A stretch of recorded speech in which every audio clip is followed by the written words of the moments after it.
Hey, what's up, everybody? This is Political Brown Kid here, and I'm back again just to kind of wanted to make a shorter um, publication this time in regards to just. I know you guys have heard me throw out the term super babies a lot, and a lot of people are like, this is a super baby. Me and my sister was riding, taking a 9-hour road trip one time, and we got into, a political debate, social debate, um, cultural debate, and I used the term about 1,000 times in that car. And she was like, "What in the hell is a super baby?" So I had to break it down for her. Just like I'm gonna break it down for you. But I guess by listening to a lot of the posts, I'm pretty sure you probably figured it out by now. What a super baby is a super baby is basically a person of mixed racial ethnicities. That's what a super baby is. Particularly, super babies are people of Nubian and quote unquote other descent. So, and the reason why I specify that is because of this. This is why I specify that. A lot of the other cultures around the world particularly try to identify with being white and or Caucasian. They're trying to do that, as a matter of fact, classify that as with Asian people. A lot of Indians try to claim that they are of Caucasian descent, specifically because of the Caucasus Mountains and where their people originated from. At least that's what I was told. So if I'm wrong in that remark, please correct me. But I've seen actually physically on TV. Matter of fact, one popular person who's on, I think, CNN basically kind of threw that out there as a hypothetical. I don't know if he was trying to advocate for it, but he threw it out there as a hypothetical when he was talking to someone on TV. I'm not going to mention the individual's name, the Indian guy's name, but there are Indian people who try to say that they are Caucasian. Matter of fact, there was a popular case back in the early, I want to say like the early 1900s, where an Indian guy went to court to try to be classified as white, and he was ultimately denied the right to be classified as white, but he wanted those privileges.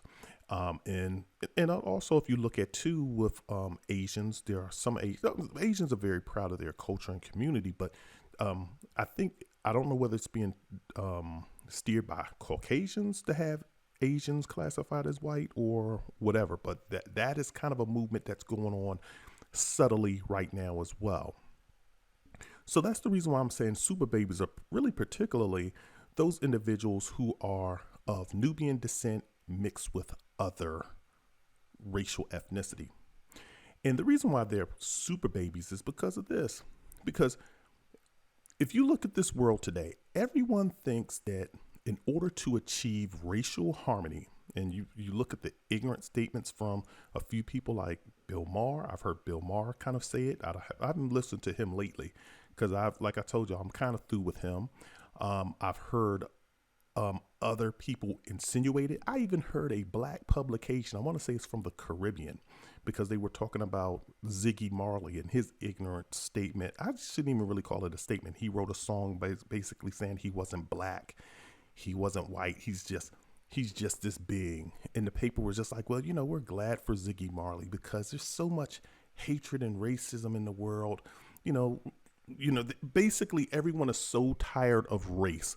They want to wipe out both the black race and the white race and just create a mixed race that consists of people from all kind of ethnicities. And that's why they're super babies, because people think that by us sexually intermingling and just sexing one another, white men sleeping with black women, really they don't want black men sleeping with anyone. They just want the black man gone. But they just want to sexualize these black women and basically knock them up and produce these androgynous beings. That's why you see all of these DNA tests come out. Specifically, like when I watch Maury lately, Maury has started to plug in at the end of his show, "What are you?" And this DNA, when he was doing his DNA shows, he would have people at the end kind of get their DNA results. And that's why they want you to see these DNA results to say that, hey, you're a mixture of everything. And it's particularly done with black people because black people, like I told you before, if you've listened to my initial publications. Go back and check out the very first one. You are the only race, or we, should I say, we're the only race that's in a unique situation where we are so psychologically damaged that we don't love ourselves. So you hear foolishness from people like Ziggy Marley and them stating, I'm not black. I'm not black. Don't classify me as black. I'm just a person. You hear ignorance from Raven Simone. I'm not black. I'm an American. You're more black than you are American. And the reason for that is because black is a state of being. You really cannot change your blackness. Well, in today's world, you actually pretty much can through surgery and through taking lightening creams and so forth. You can phenotypically change your look because you can lighten your skin. You can alter your nose. You can alter your chin. You can change yourself. And that's been proven. Look at Michael Jackson. It's been proven that it can be done. But however, genetically, you still can't change the simple fact that you probably be the only person walking around with sickle cell anemia or susceptible to certain diseases. And, white, so they're in the same boat. They're susceptible to whatever they're susceptible to. So you can't change yourself on a DNA structural level, but you can change yourself phenotypically. So Raven Simone can spout out all of the ignorance that she wants to as well. And you even have ignorance from people like Taye Diggs trying to promote with his kids. They're not black. They're not white. They're these special super babies. So that's what they're trying to do. They're trying to create a new race because white people, let's be honest here. Let's have a moment of inconvenient truth, because I know you guys don't want to accept this truth, because white people cannot control their racist or should I say prejudice behavior. And they see no way out of it. The best thing to do is to say, well, let's just get rid of all of the races. And the only way we can get rid of all of the races is for us to, sex ourselves out of it. We're going to, we sleep with one another and we create these new beings. So that's what super babies are. Super babies. Oh, and also too, you look at Halle Berry, super baby. She's another super baby. Doja Cat, super baby. They're super babies. And trust me, I bring no pleasure or joy in mentioning these two individuals because Shamar Moore, super baby. I'll throw in a male since y'all want to probably say I'm beating up on females, but they're super babies. And I'm not trying to say that there's anything totally wrong with them. Tiger Woods, super baby. Naomi Osaka, super baby. I'm just bringing on the list. The problem with super babies comes down as this. The super baby does nothing but damages the black race. Plain and simple. It does not harm the white race because you have to understand, just like I gave you the example of Ziggy Marley. Oh, and even look at the example of, who's that little guy? Little Bow Wow. I'm telling you guys, black people have been psychologically damaged, not only in America, but throughout the world. They do not want to be black. Most black people, and I'm talking about the blackest of black people, do not want to be black.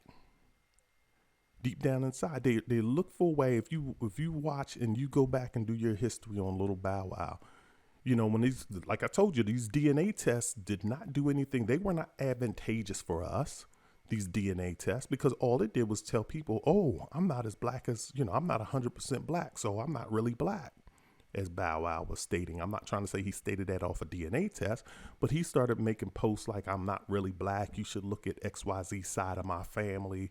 We're not black people. Yet he's made his career and he's made millions of dollars and have been able to uplift himself and his family and be able to buy I think he owns franchises, restaurant franchises, and then he owns a lot of stuff, but he has been able to make a living per se off of the black race and portraying a black character. So now that you've made your money, now you want to come out and say, surprise, I made my money, I'm not black. Jennifer Lopez, another example. Here she is. She made her living doing songs with Ja Rule, getting beats from black people, operating within a black culture. She's made her living that way. And then I remember one time, correct me if I'm wrong, my memory may be mistaken, so it may or may not be mistaken. And I read this in a publication, so I'm not going to say definitively that she said this statement or not, but I think she was being nominated in a category for like best R&B, or they wanted to give her a rhythm and blues or R&B or black music award, or she was nominated for one. And then she came back, and this was early in her career, so you young people won't even know about this. And then she came out and she says, I don't make black music. I guess she makes some other type of music, but she tried to not classify herself in a black classification. So what are you doing then? I mean, from all of the music that I've listened to, you're immersed in the black culture. So it's amazing. That's why I call these people super babies, is because not only are the expectation for them from both the black race and the white race for them to save mankind from its own prejudices and eliminate racism throughout the world and create this racial harmony, but they also have the ability to maneuver the world in two different cultures and live in two different worlds. And I'm going to give the example of, I'm going to start off with this young girl, Doja Cat. Don't even know too much about her. I'm going to be honest with you. I don't listen to her music. All I know is that she's been involved in a bunch of foolishness and self-inflicted wounds that she's done to herself. Here she is. She's a product of a South African Zulu descendant, and I think an European mother. Here she is participating in chats that are of a racist nature. And I'm not trying to say she willfully participated in these chats or not, but she was in these chats.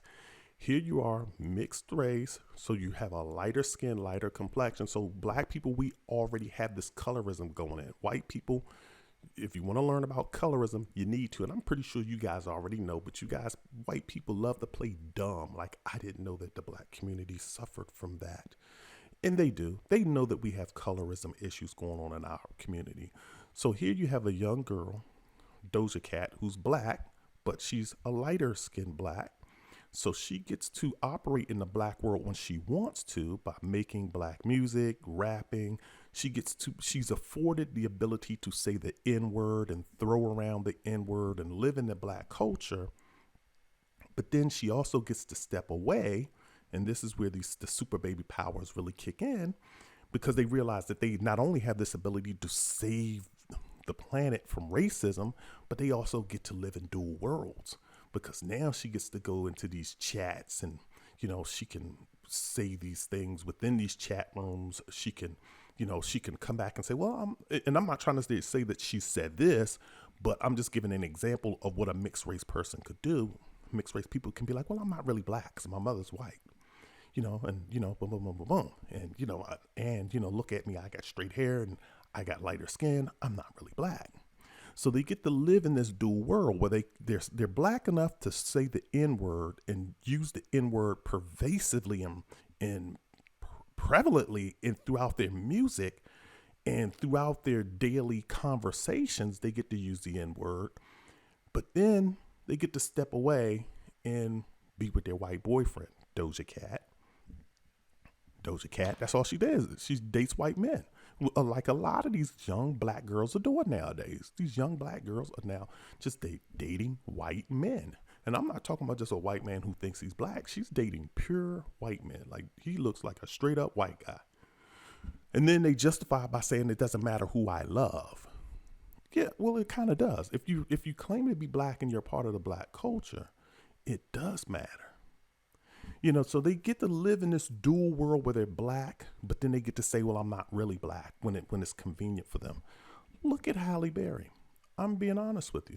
Halle Berry used to be the blackest person walking on planet Earth, just about. She had the black haircut. She wore her hair black. She dressed with black fashion. She walked around and she always talked about, I'm black. That's what she said. She dated black men. She got her start in black films.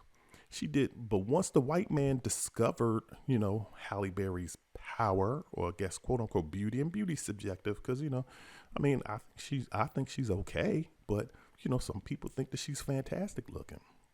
And I'm not here to judge Halle Berry, because God knows I could never judge anybody by looks. I'm nothing special to look at, not at all. I'm just basically saying that people have discovered that they think that she's a quote unquote Bo Derek 10. So now the white man has basically snatched her up. She let a white man, I think it was one of them Brodies or whatever, throw their tongue down her throat on stage at the award show when they were accepting an award. Then they just started casting her in movies, and you haven't seen Halle Berry in a black movie since. She started dating white men. She had a baby with a white man, so this baby now was questionable whether this baby is black. Now when you start talking about racially, these racially ambiguous, or nebulous, should I say? I can't even think of the other word. When you're talking about these racially nebulous people, her baby's definitely one of them. So now you're dating white men. You've changed your look up, so you no longer wear your hair in black fashion. She's just walking around looking white. And you don't hear any of these people out here in the movement or the cause talking or promoting, and bashing, what white people are out here doing. You don't hear any, you haven't seen Halle Berry at any marches for George Floyd or Sandra Bland, Breonna Taylor. You don't, at least I haven't. And so let me just put that out there. Maybe she has. And it hasn't made my news, but it hasn't made my news. I don't hear Doja Cat out there doing that. But then again, I'll tell you this, Doja Cat is nobody to me. She is a zero. She's not even on my radar. I couldn't name one song that she sings. But the point that I'm making is these people get to live in dual worlds. Look at Tiger Woods. Tiger Woods came on the scene. He's the blackest thing walking around planet Earth. His skin's darker than mine. And I'm brown skinned. He's darker than mine, and he runs around. I remember him getting on Oprah Winfrey talking about I'm not black. He came up with a new term. He just started mixing all kind of races in and just mashed them all up into one special term, which is so foolish. I'm not even going to try to mention here. Wouldn't even mention it here because it's foolishness. And then what these people do, again, like I'm telling you, these Superbabies, what they're doing is they're practicing. And watch the documentary, like I told you, from Henry Louis Gates when he went to he went to Brazil, and it's called A Racial Paradise. You watch that documentary. It's on PBS. If you have Amazon Prime, or if you have access to PBS and they have a on-demand library, it's out there. The term was like brachiamento. I'm probably pronouncing it wrong. It's called whitening, where they took white men and brought them down to breed out black people down in South America and Brazil. That's what they did. Henry Louis Gates said it. So it's not coming from me. I know I'm not a history buff, so that's why I'm referencing you to Henry Louis Gates and to watch that special. I would not make this stuff up. So this is what's going on. These Superbabies aren't damaging white people because these Superbabies are marrying other white people, and what they're basically doing is passing along black genetics to the white race. They're passing along the thicker lips, the higher, firmer buttocks. They're passing along these genes, and these athletes, Jason Tatum, these athletes, he's another Superbaby. They're breeding with white women. Drake isn't a Superbaby, I don't believe, but he's creating Superbabies. And what they do is, if you look at the NFL, I'm gonna digress for a second just to talk about the NFL because it's on my mind right now. If you look at the NFL, basically most people, if you look at a lot of athletes become athletes because they're brothers and or the gene runs in their family. You look at Stephon Marbury, his brothers were great athletes, and then he was the one that actually made it. Well, if you look at a bunch of athletes that are in the league, it's like, my mother was a volleyball player, my father ran track in college, and, then I played sports because your athleticism is up. And that's what's going to happen. When you look at the NFL about 20 years from now, the NFL is going to be filled with a lot of light skin or racially nebulous black people running around. And then pretty soon those racially nebulous, like Patrick Mahomes, he's another Superbaby who's marrying and intermingling and interbreeding with a white woman. And then he gets in, I think he just did I'm not even going to mention the magazine because I don't want to get my facts wrong. I do believe it's one magazine that's on my mind, but I'm not going to mention it. Now he's in an article talking about, I am proud I'm black. But you don't even act black. You don't even appear black. You hang out with Travis Kelce and You do nothing black. You date a white woman. Everything you do are white moves. But then I guess so to make it to do damage control, these people are doing damage control to their image. They have to get up here and say, well, I am proud I'm black. I'm proud I'm black. But then you're making white babies. And I guarantee you, if his child makes it to the league, his child will more than less likely probably just be looked at as a white guy, a white kid. And then if his child's child has a kid and his child makes it to the league, his child will be looked at as a white person. I'm not making this stuff up. So that's why I'm trying to say the importance. Jason Tatum, if his kid makes it to the league, I'm telling, when you look at the basketball league 20 years from now, I mean, because you look at the league right now, it's a lot of super babies that's running around in the league. Doc Rivers has got a super baby in the league. He does. A lot of these people have super babies in the league. And then now you hear, I think LeBron James's son, I think he got in trouble because him and another kid was texting about what type of girls they like. And all of the girls that they liked were either super babies or they were white girls. And then you got all of these brown skinned girls, all of these black girls out here on the outside looking in, and they see these posts and they say, well, you know, we're not wanted. Not by our black men. So I might as well sleep with a white man and create me a super baby. Get me a baby with curly hair and light skin.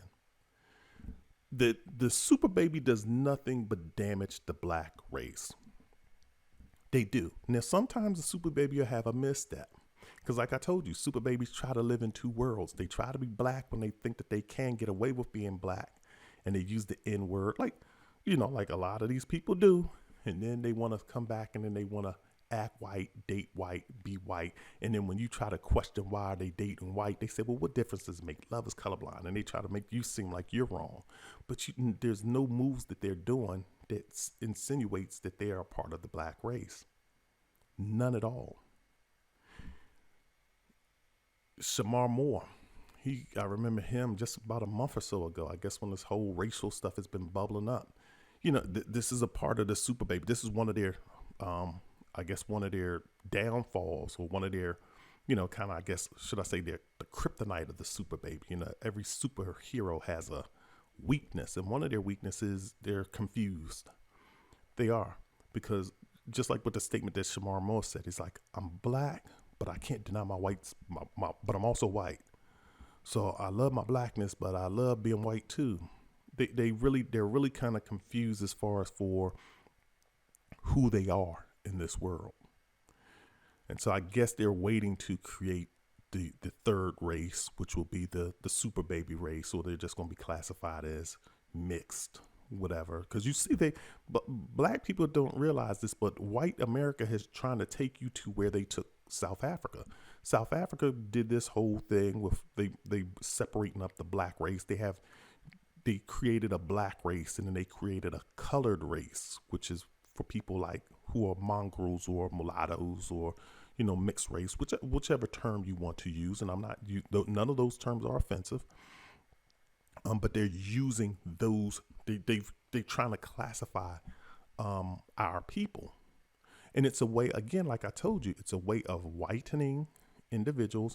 It's also a way of denying black excellence, which is something that people don't want to talk about. Before I get into that, because I do want to talk about that, let me just mention this point, because I have to mention this point.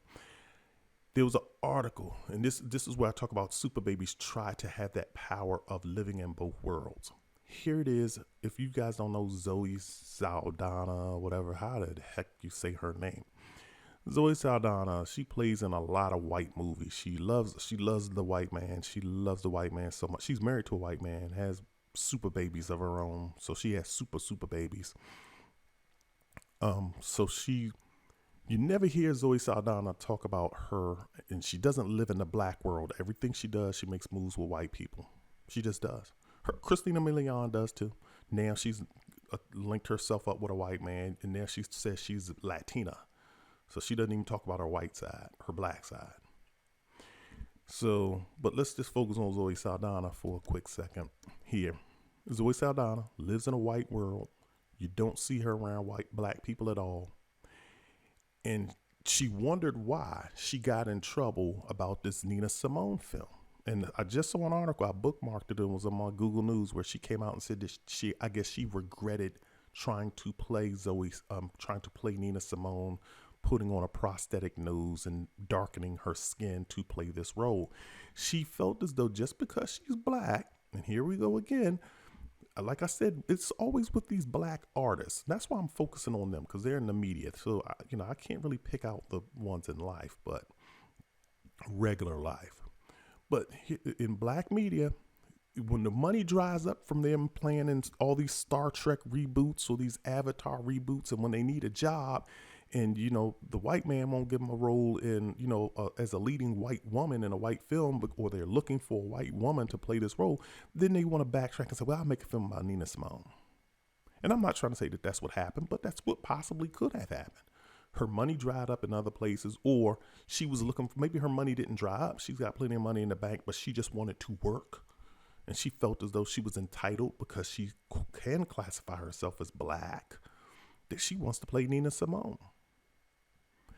And I do believe, this is just my opinion, but my opinion is this. I believe that, I guarantee you, if any other light-skinned woman had played the role of, you could have taken Keisha Cole. Let's just pick on Keisha Cole. And I'm not picking on Keisha Cole, but I'm going to use her as an example. If Keisha Cole, who was a light-skinned black, had said, I want to play Nina Simone.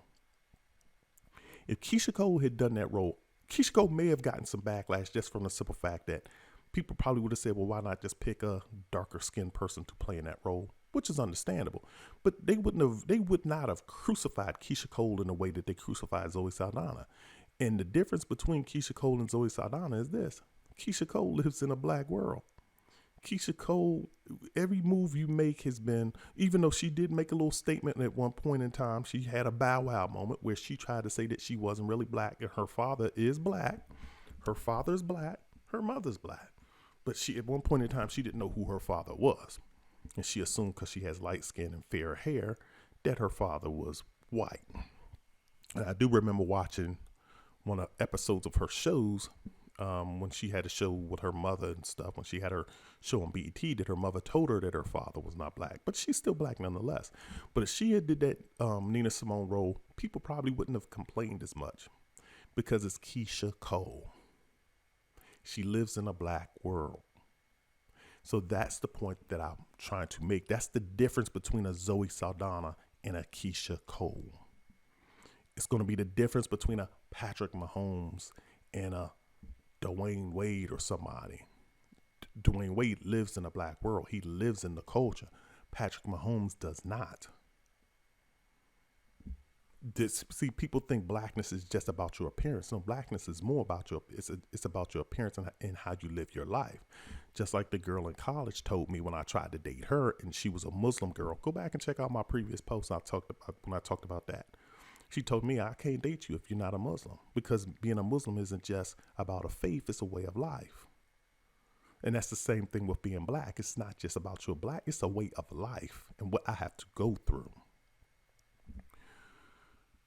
Again, I digressed a little bit, but I did want to talk about how they want to deny black excellence, because I mentioned that about 3 minutes ago. Look at how they deny black excellence. They have totally told you that any Egyptian, or should I say Kemet, Kemet, any of those civilizations,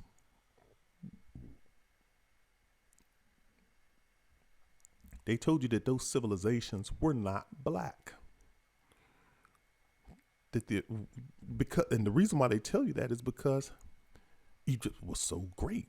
It was the shining beacon of its time. And so they automatically tell you that these people weren't black. Every time you watch a movie, every time you watch a film, it's white Egyptians. And they will have some black Egyptians floating around, but they're in the lesser roles. They're just trying to show you, oh, we were on the black African continent, so we know there probably was one or two sprinkled black people in there, but they weren't a part of the big picture, the grand scheme of setting up Egypt. It's what they do. Anything that's of significance in this world. And there was a historian, I'm telling you, I've been trying to find this quote online. They have, you can find everything else on Google. You just cannot find this quote. It was a quote by a white Excuse me, my voice kind of cracked a little bit. But there was a it was a quote by a white historian, I do believe. And I think it was a white female historian that said blacks contributed nothing to, I guess, to history. They said not even to the sciences, not even to the arts. I cannot find that quote.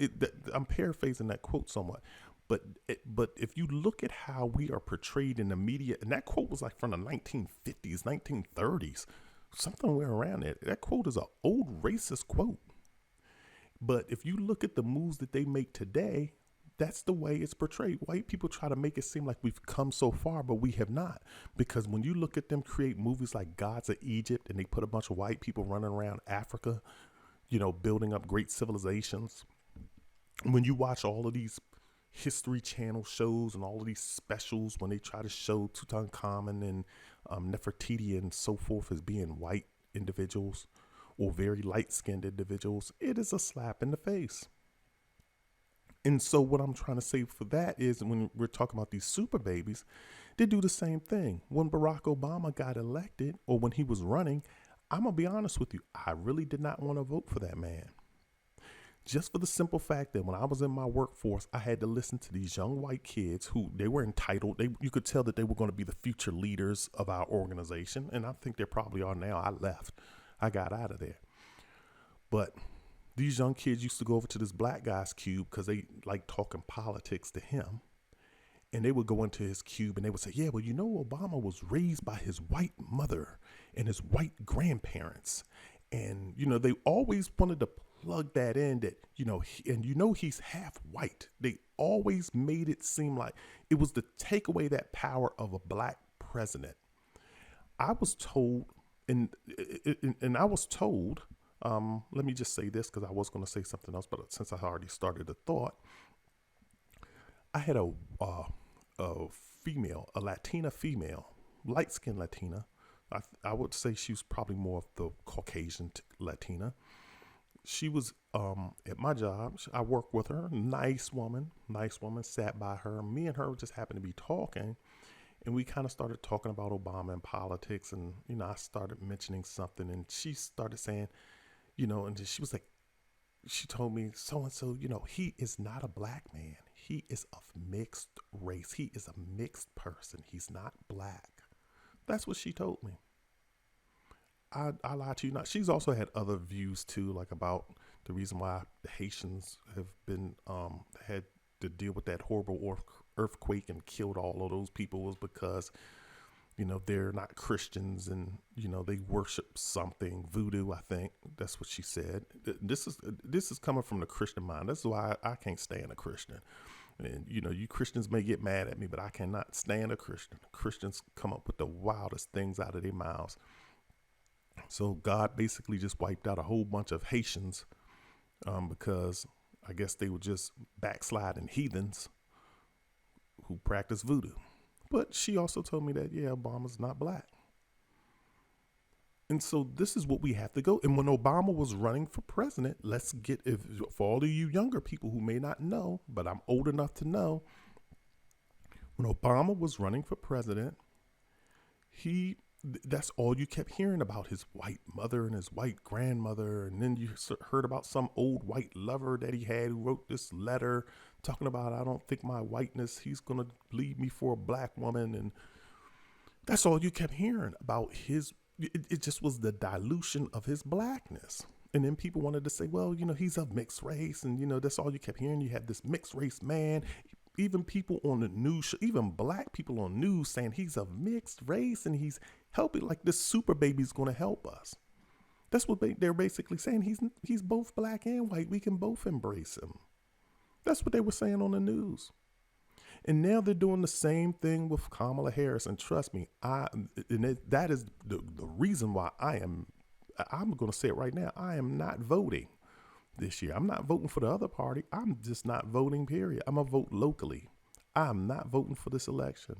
Because again, now here we go again with another super baby. Half Indian, or should I say Asian, half black. And I had to listen to C-SPAN one morning because I like to ride and listen to talk radio. And I listening to C-SPAN because it's more non-biased. You know, it's not conservative, it's not liberal. And this old white woman called in talking about um, this is when Kamala Harris, I like to call her Kamala, not Kamala. I mean, not. I don't like to call her Kamala. I like to call her Kamala. It sounds more ethnic to me. It sounds cooler. But this is when Kamala Harris was running for president, and she had that bump. She got that bump because she went head to head with Joe Biden on stage. Old Crazy Joe. She went head to head with old Crazy Joe on stage and during the debates, and she came out to the debates that first couple of months a star. So I'm listening to the radio, and this white woman got on the radio. You could tell she sounded like she was in her 70s, 80s. And she said, well, she's not black. She's not really black. She's not black. Her mother's an Indian. So the Indians don't consider themselves black at all. They consider themselves Caucasian. So she's not black. And there we go again. It's like, here we go again. I cannot escape the fact that people want to take away and dilute someone's blackness.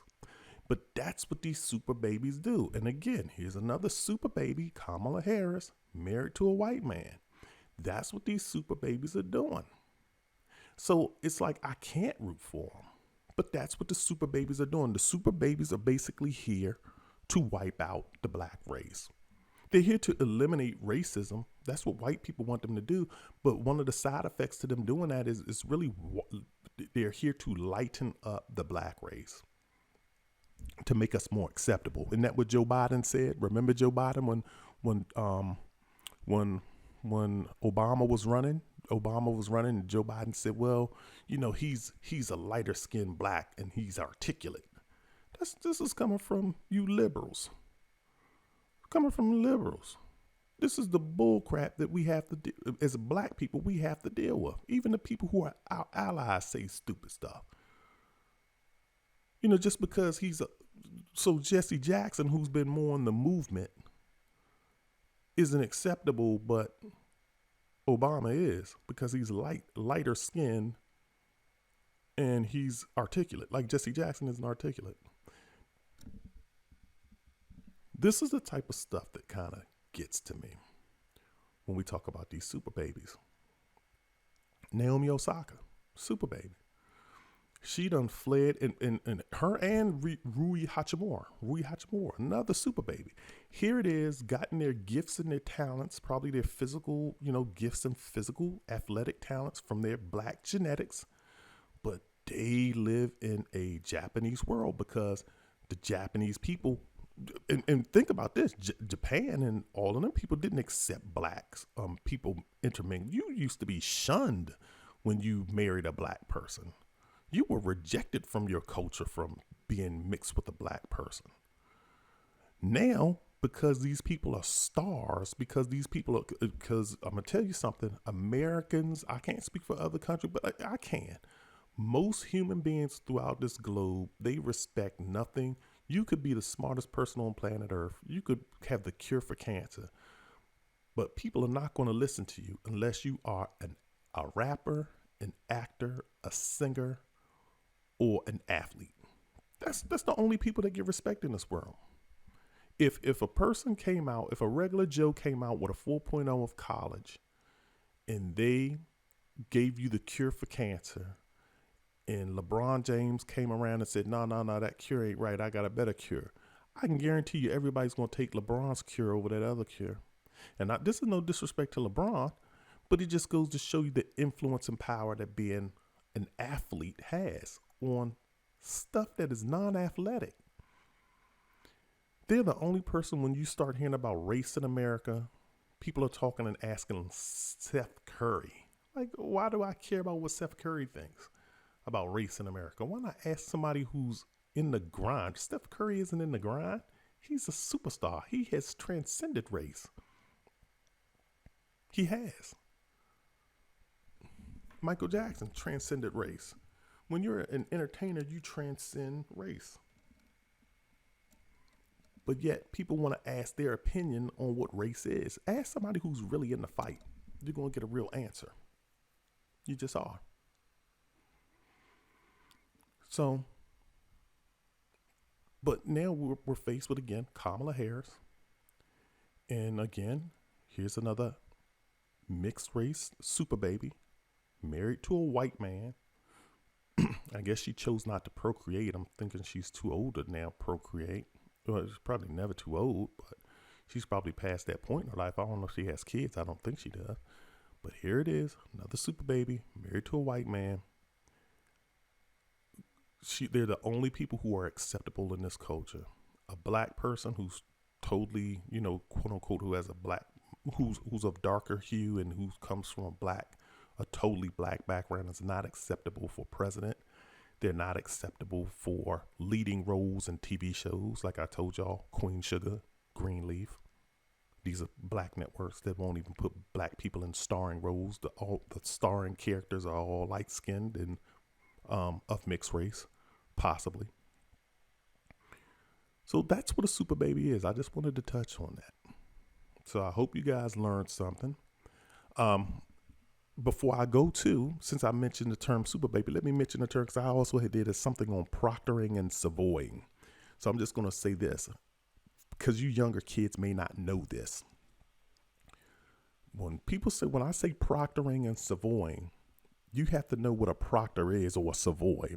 Most of you young millennials and Generation Zers probably will not know. But a proctor, there used to be proctor families and savoy families, Savoy, and proctor, Proctor. Those proctors and people who had those last names that were black tend to be light skinned. And the reason why they was because they interbred with their families, with themselves, within their families, just to keep their genes light. They did. That's why they were called proctors. They kept their gene, and that's why they were called Savoys. The Savoys did it as well. So they were from light skin. They probably more than less likely from mulattoes from the slave time, from, mixed descent. And they did not want their genes to get darker. So they interbred within their families or within their own family. The proctors did it with the proctors. The Savoys did it with the Savoys, and they stayed light. I told you I lived next door to a proctor, well, across the street from a proctor when I was growing up. They were light, but I will say this, by that time, it was the 1980s, and the daughters had dark-skinned boyfriends. The parents were light as hell. When you looked at them, you would be like, I didn't even know they were black. They looked more so, not white, but they looked, how can I put it? Probably like from a Hispanic or something background, even though there's no such thing as a Hispanic race. But yeah, proctoring and savoying, that's when I mention those techniques. And if you think I'm a fool, because I know some of you guys are probably like, he doesn't know what the hell he's talking about. I want you to go check out this book. Matter of fact, this guy I think he's from DC. I know he used to live here at some point in time. He was a lawyer. I had my wife read it, and she was reading it, and she said, yeah, she recognized, I think she worked with a few of the people that were in the book, or she knew somebody who was from one of the families that were in the book. It's a book called Our Kind of People, and it's by Lawrence. Oh, my tongue tied. It's by Lawrence Otis Graham, Graham. Our Kind of People, Lawrence Otis Graham. And he just starts talking about the history of, I think, the black people. And I think particularly he kind of focuses in on the Washington, D.C. area. But that's just been my talk on Superbabies. I just wanted to clarify that just in case a few of you were just having any questions or like, what in the heck is he talking about with these Superbabies? And then also I wanted to drop that gem on some of you people about proctors and savoys. So again, hit me up if you have questions. You can find my email on my website. Hit me up. And then also too, donate to the site, man. We need money. We need money to keep this thing going. So I do appreciate your time. I do appreciate you tuning in to this session. Take care.